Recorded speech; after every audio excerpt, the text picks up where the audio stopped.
Nous en arrivons donc au deuxième chapitre, qui va être consacré au père fondateur de la domination économique. Ce chapitre va être consacré à une petite traversée historique, une petite traversée de l'histoire du néolibéralisme.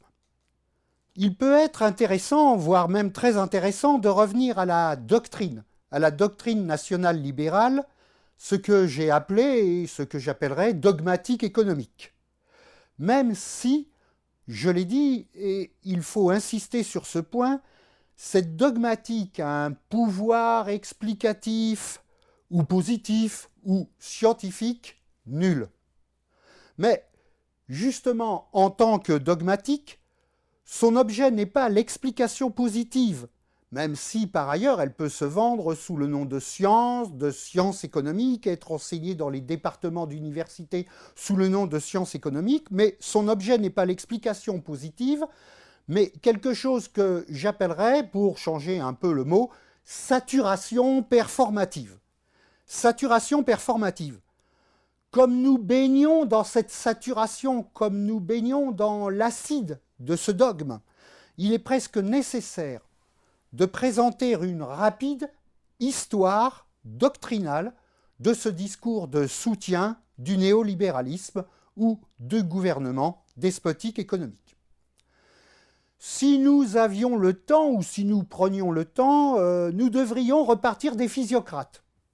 1750, et derrière, de leur maître, de grands philosophes multicartes, en ce sens qu'il était ingénieur, financier, mathématicien, économiste, Leibniz.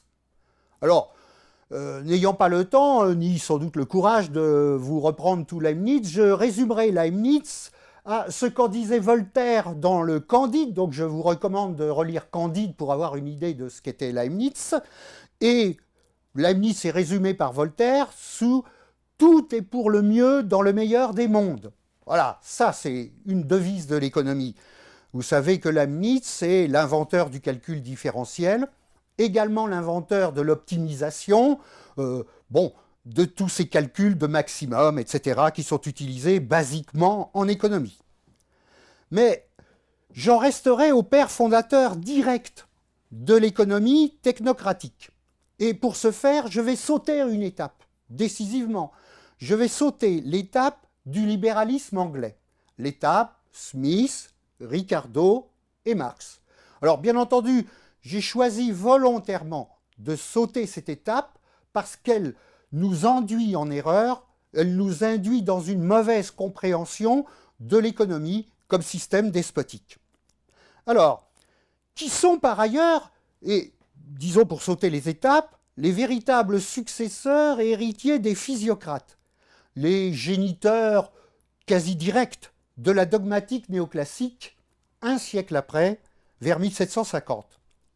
Eh bien là, je citerai trois noms, enfin trois noms, il y en aura deux, mais un qui est double, qui est Proudhon et Walras père et fils. Proudhon et les Walras tentent de construire la science technologique de l'organisation économique par le moyen du marché constructible, généralisé et calculable.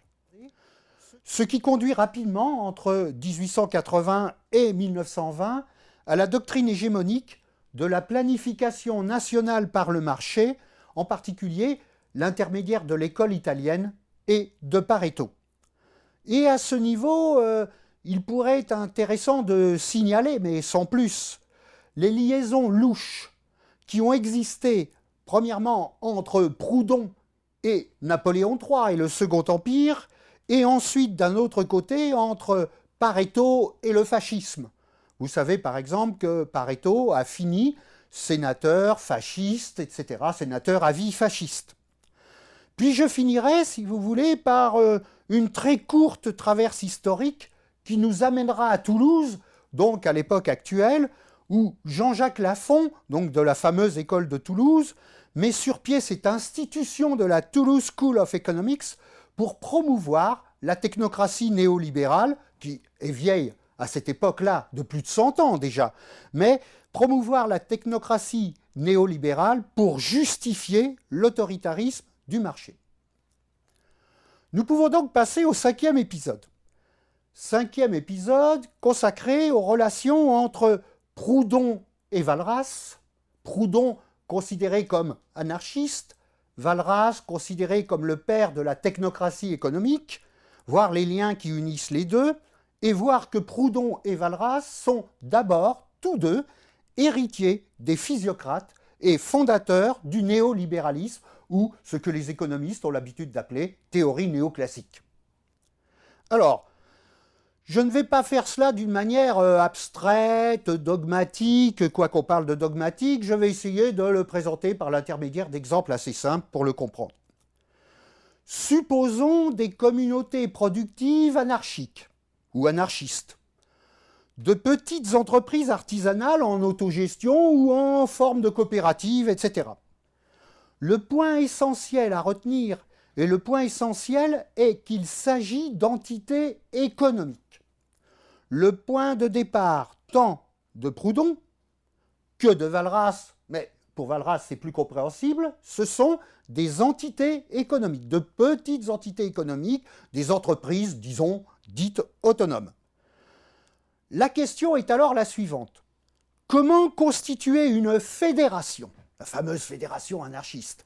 Comment constituer une fédération, évidemment économique, de ces entités artisanales, appelons-les néo-rurales si on veut faire moderne, si vous voulez, si on veut faire anachronique, comment constituer une fédération de ces entités? Eh bien, le problème, c'est évident, n'est rien d'autre que celui de la constitution d'un marché unifié, n'est rien d'autre que celui de l'unification de ces différentes entités dites autonomes par l'intermédiaire de l'économie. C'est un ensemble de communautés productives autogérées qui sont mises en relation par un système de marché. Le problème, c'est celui du fameux despote physiocrate. Nous allons retrouver chez les anarchistes, chez les néolibéraux, chez les néoclassiques, le même problème, celui qui est posé dès les physiocrates, dès 1750, dans l'organisation de la société par l'intermédiaire de l'économie. Proudhon partage donc avec le despotisme national libéral l'idée, voire l'idéologie, disons, que la solution politique de l'ordre, comment établir un ordre, etc., est d'essence économique. C'est un point, si vous voulez, que Proudhon finalement partage avec Marx. Nous sommes en 1850, pour simplifier, et à l'époque, si vous voulez, la question de l'ordre nouveau, la question de l'ordre socialiste, la question de l'ordre social, la question de l'ordre anarchiste, où ces mots plus ou moins se combinaient, est toujours, en tout cas par Proudhon et Marx, pensée en termes économiques. C'est une solution économique. Mais si Proudhon avance, disons, les principes de l'économie anarchiste, c'est-à-dire de l'économie néolibérale, il revient quand même à son admirateur Walras, d'abord le père, puis ensuite le fils, mais je les confondrai si vous voulez.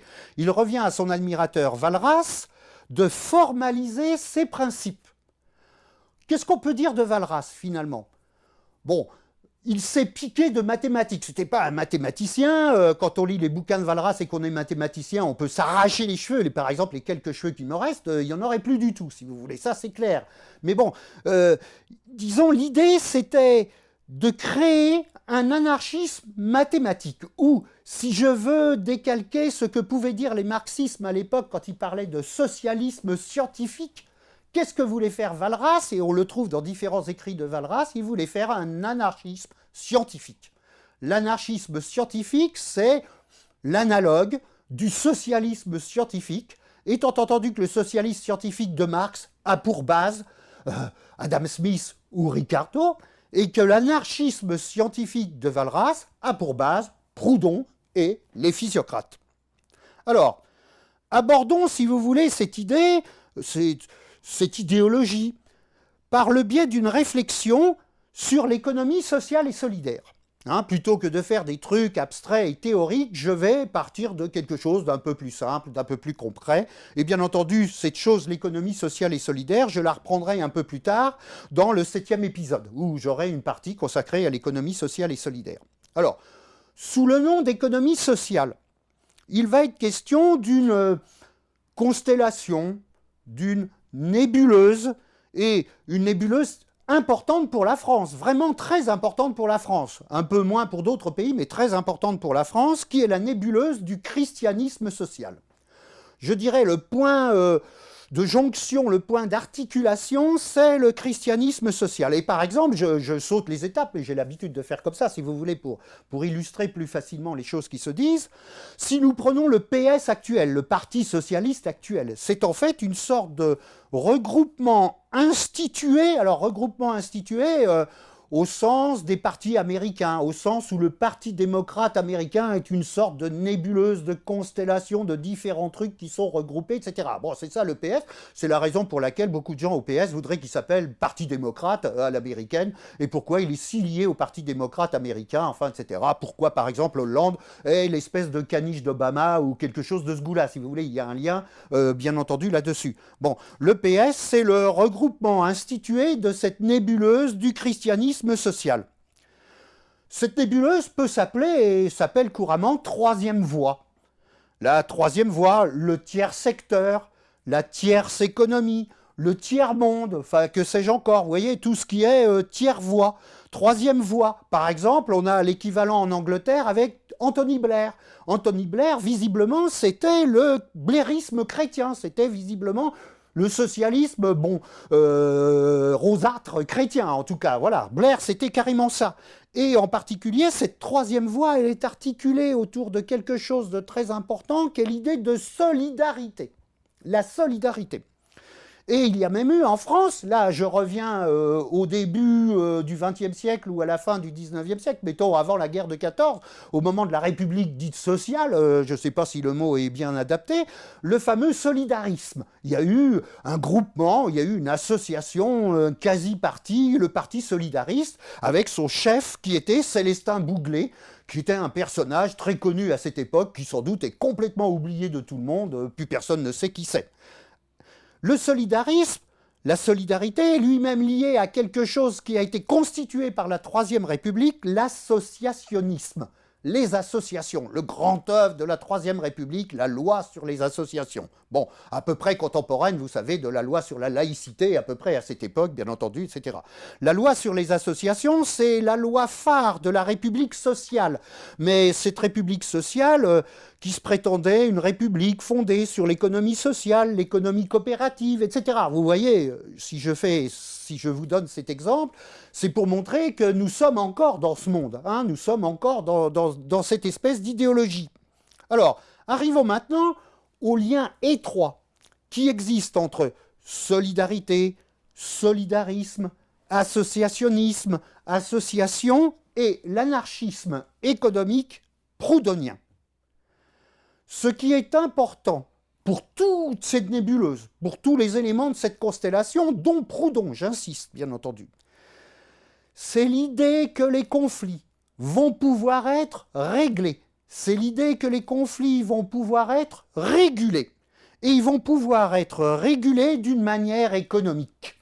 Et même, pour prendre le problème à l'envers, c'est l'économie qui va apporter la solution aux problèmes politiques. Voilà, ça c'est quelque chose de très important qui se déploie donc de 1850 jusqu'à, disons, 1920. Allez, disons ça comme ça, ou la guerre de 14. Alors, Proudhon et Walras vont travailler sur ce sujet. Et il y a un nœud qui peut les lier, qui est le canton de Vaud, la Suisse, Lausanne. Pourquoi Lausanne? Bon, eh bien, je dirais quelque chose de très important. En 1860, Proudhon, qui commence à se rapprocher de Napoléon III, qui veut construire un empire, une deuxième version de son empire, non autoritaire, plus solidariste, etc. Il anticipe la Troisième République, en fait. Mais bon, quelque chose dans ce goût-là. Proudhon est couronné par le Conseil d'État du canton de Vaud pour son mémoire sur l'impôt. Ce qui vaudra du reste les sarcasmes de Marx. Je vous renvoie au petit texte que Marx a pu écrire sarcastiquement sur Proudhon s'occupant des impôts, etc. En disant c'est n'importe quoi, un anarchiste qui s'occupe des impôts. Enfin, vous voyez quelque chose de ce goût-là. Bon, ça c'est 1860. Proudhon est couronné par le Conseil d'État du canton de Vaud pour son mémoire, etc., etc. Et en 1871, donc après la Commune de Paris, Valras, dont les mouvements anarchistes, etc., se sauve évidemment de la France et trouve refuge justement à Lausanne parce que, apparemment, dans le canton de Vaud et à Lausanne en particulier, l'université de Lausanne aime bien ces anarchistes proudhoniens et les accueille, si vous voulez. Alors, il serait très important de réétudier les écrits de Proudhon.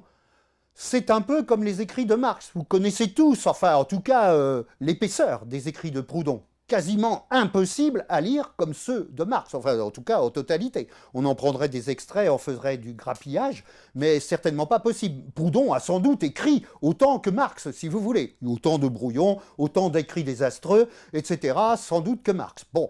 Vous me direz, c'est une époque où tout le monde écrivait. Pensez à Victor Hugo, si vous voulez. Ça, c'est les Victor Hugo de l'économie. Donc, tout le monde écrivait des masses et des masses de textes, etc., ce qui nous semble pour nous incompréhensible. Comment ces gens-là faisaient-ils, bien entendu. Mais bon, il serait intéressant de réétudier Proudhon. Et, je l'ai dit, c'est très important, les écrits qui tournent autour de 1850 et 1860. Dans lequel il nous dit, je résume, bien entendu, je vous renvoie aux écrits de cette époque, je vous laisse faire, il va nous dire « La République est une anarchie positive » ou, pour le dire à l'envers, « La solution concrète, réalisée, empirique de l'anarchie, c'est la République ». Alors, n'oublions pas que nous sommes à l'époque de l'Empire, et donc qu'à l'époque, parler de République, c'est pas la même chose que de dire « je suis pour l'empereur », etc. Mais néanmoins, ce qu'essaye de construire Napoléon III, c'est cette espèce de République qui va se retrouver, bien entendu, pensée au nom de tiers. Enfin, c'est absolument extravagant. Quand vous pensez à la Troisième République, on voit bien qu'il n'y a pas de coupure entre la Troisième République et le Second Empire. Il suffit de voir que le personnel politique, surtout au début, mais même après, de la Troisième République est le personnel politique du Second Empire, ou qui était en attente sous le Second Empire d'avoir la place. Bon, donc, Proudhon nous dit « La République est une anarchie positive ». Et cette République est caractérisée par la liberté, mais à entendre cette liberté en son sens économique.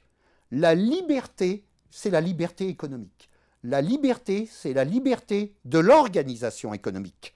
Le contrat libre et la concurrence sont placés au centre de l'organisation sociale.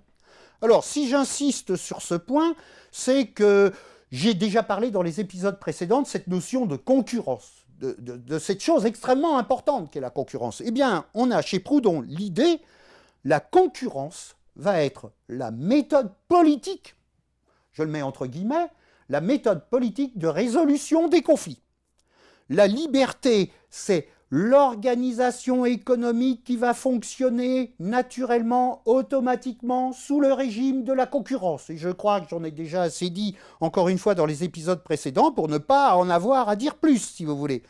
L'organisation sociale ou l'organisation politique doit être d'ordre économique.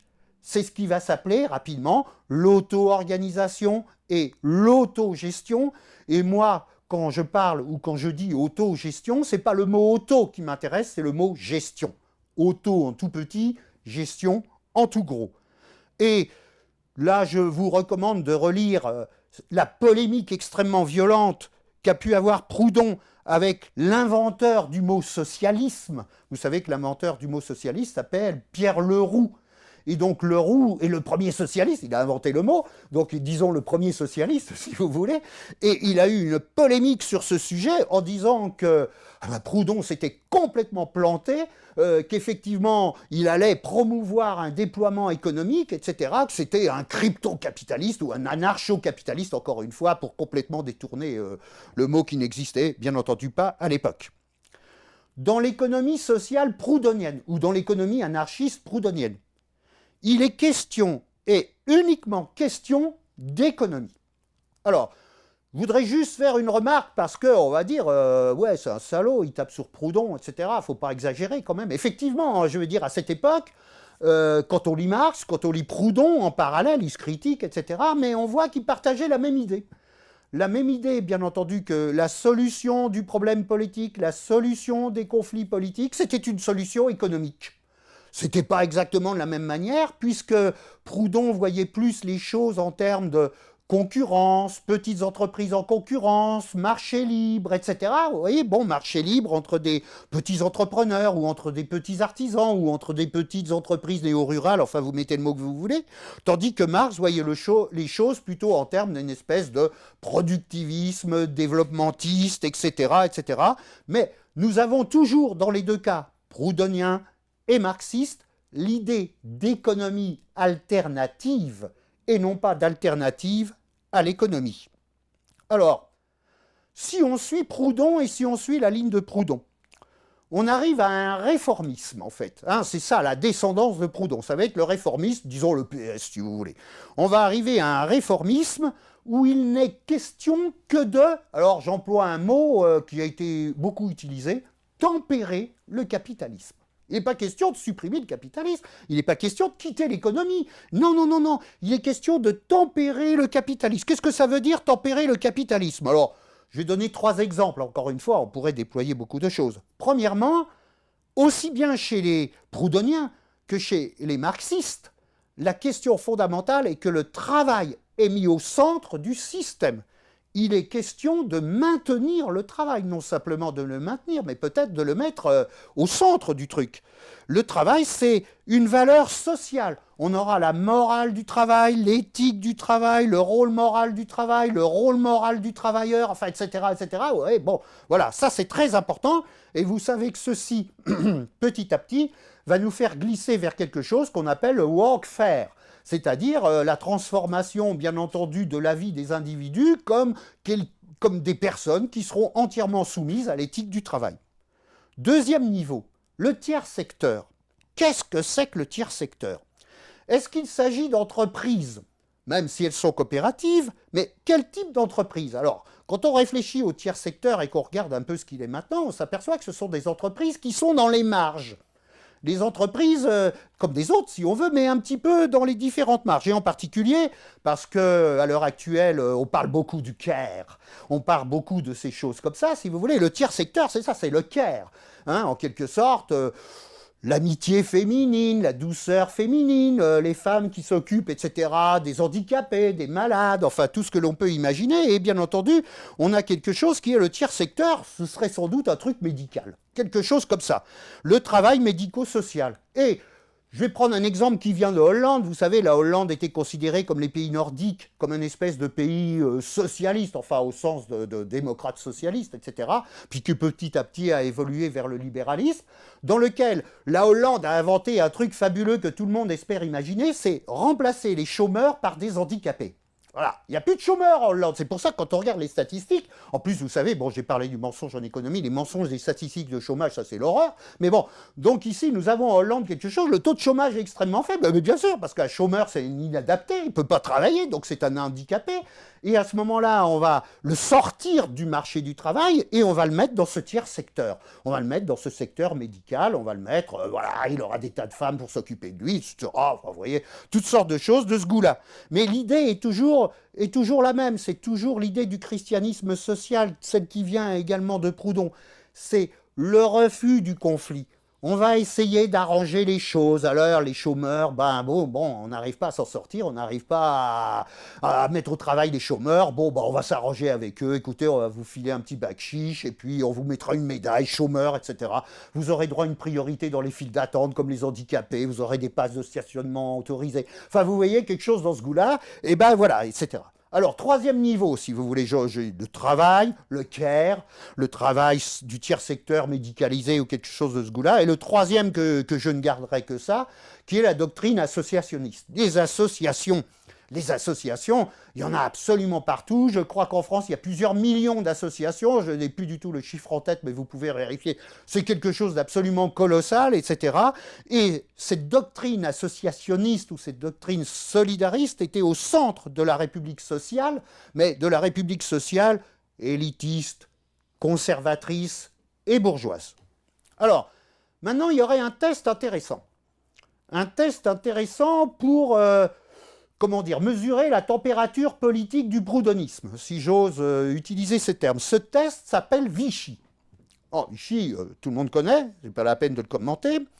Et il faudrait prendre Vichy, et en particulier son corporatisme néo-proudhoniens. Les gens de Vichy, enfin ceux qui s'occupaient des corporations, se prétendaient les disciples de Proudhon. Il y a eu des monuments érigés à la gloire de Proudhon pendant l'État français, pendant la période de l'occupation, si vous voulez, ou la période où une partie libre, etc., de la France, etc. Mais néanmoins, on peut prendre Vichy, et je n'irai pas plus loin que ça, encore une fois, faute de temps, comme analyseur de l'économie sociale. On sait les rapports étroits qui existent entre Vichy et la République sociale, et le fait qu'on ne peut pas séparer Vichy de la République d'avant, la troisième, et de la République d'après, la quatrième. Je ne cite qu'un exemple pour bien comprendre cette chose-là, sans vouloir faire une histoire complète de Vichy qui serait évidemment impossible. C'est la création de l'INSEE, l'Institut national de la statistique et des études économiques, quelque chose de tellement important pour la planification. C'est une création du gouvernement de Vichy qui a été maintenue par la 4e République et qui a même été mis au centre de l'économie planifiée de la 4e République. Alors, maintenant, l'économie sociale, qui est le truc organisé du proudhonisme tel qu'il apparaît. C'est quand même une sorte de saprofite de l'économie capitaliste. Je vous l'ai dit, il vit dans les marges, il vit de la charité. Hein, c'est ça, le christianisme social, la charité. Bon, charité bien ordonnée, charité financée un petit peu par l'impôt, un petit peu par les dons, un petit peu par l'amitié, un petit peu par le bénévolat. Enfin, vous connaissez tous ce système du tiers secteur où on a des mixtes absolument incompréhensibles, où il y a des salariés, par exemple, qui peuvent être salariés de bénévoles. Enfin, des trucs absolument bizarres et absolument incompréhensibles. Mais voilà. Le solidarisme et l'associationnisme, qui marchent bien entendu avec cette économie sociale ou avec l'anarchisme proudhonien, est aussi un économisme. Sa réalité est une organisation économique. Une organisation économique, bien entendu, peut-être vivotant dans les marges ou vivotant sur le côté de l'économie principale, si vous voulez, mais c'est une économie. Et très rapidement, de fil en aiguille, ces coopératives, etc., ont des règles capitalistes qu'elles vont suivre. Elles tiennent de la comptabilité, elles vont essayer de motiver leurs salariés ou leurs bénévoles, on va essayer de les motiver, mettons, par des manières peut-être différentes de celles de l'économie, puisqu'on ne va pas leur attribuer des salaires, mais on va leur attribuer des mérites, ou on va leur attribuer des gratifications. Ils auront droit, par exemple, d'être embrassé par le maire du village, ou je ne sais pas trop quoi. Enfin voilà, toutes sortes de gratifications qu'on peut imaginer, bien entendu, là-dessus. Alors, néanmoins, tout cela, ce sont des éléments intériorisés de la République qui s'appelle sociale, mais qui n'a de social, bien entendu, que le nom, qui est une République conservatrice, et qui a aimé dire « Je vais vous présenter une alternative », oui, c'est ça le tiers secteur, hein, une alternative au capitalisme, bon, j'en ai parlé, et une alternative surtout à l'époque, au méchant communisme. C'est ni le capitalisme, ni le communisme, c'est, je ne sais pas ce que c'est, j'ai essayé, bien entendu, de vous en parler. Alors, comment comprendre l'anarchisme proudhonien? Comment comprendre qu'il soit le socle de la technocratie économique? J'espère vous avoir donné des éléments pour le comprendre, sans rentrer dans les détails techniques, mais ce qui est important, c'est de se souvenir que l'anarchisme proudhonien est un anarchisme républicain, au sens où j'ai pu le présenter, et au sens où maintenant, par exemple, le président de la République va dire qu'il faut défendre la République. Vous savez que la République, c'est un truc absolument conservateur, et que ça n'a rien à voir avec la démocratie. République et démocratie sont deux mots habituellement confondus, mais qui n'ont aucun point commun. Bon. Donc l'anarchisme proudhonien est un anarchisme républicain, qui a été bien compromis avec le Second Empire et qui, post-mortem, a été compromis avec le régime de Vichy. Fondamentalement, l'anarchisme proudhonien est sans doute l'anarchisme le plus limité qu'on puisse imaginer. C'est un anarchisme économiste qui s'appuie sur l'idée de régulation des conflits par l'équilibre économique, ce que va formaliser la théorie néoclassique. L'économisme est typique de cette sorte d'anarchisme de l'équilibre qui conduit immédiatement à la dogmatique néoclassique. Par anarchie, et où j'écris Anne-archie, j'entends fondamentalement ce que j'ai essayé d'exposer, absence de loi. C'est-à-dire quelque chose dans lequel nous aurions un monde qui ne serait pas gouverné par des lois, ce qui est totalement différent de l'anarchie sans tiret, dans lequel j'ai essayé de vous l'exposer sur le cas de Proudhon, ce sont des lois économiques qui gouvernent encore le monde. Des économistes purs, mettons entre guillemets purs, si vous voulez, en ce sens qu'ils pensent que l'économie est autonome. L'économie échappe à tout. L'économie échappe à tout contrôle. L'économie fonctionne d'elle-même. L'économie autonome veut dire se fixe à elle-même ses propres lois. Alors, qu'est-ce que ça veut dire que l'économie se fixe à elle-même ses propres lois? Je vous laisse réfléchir, mais bon,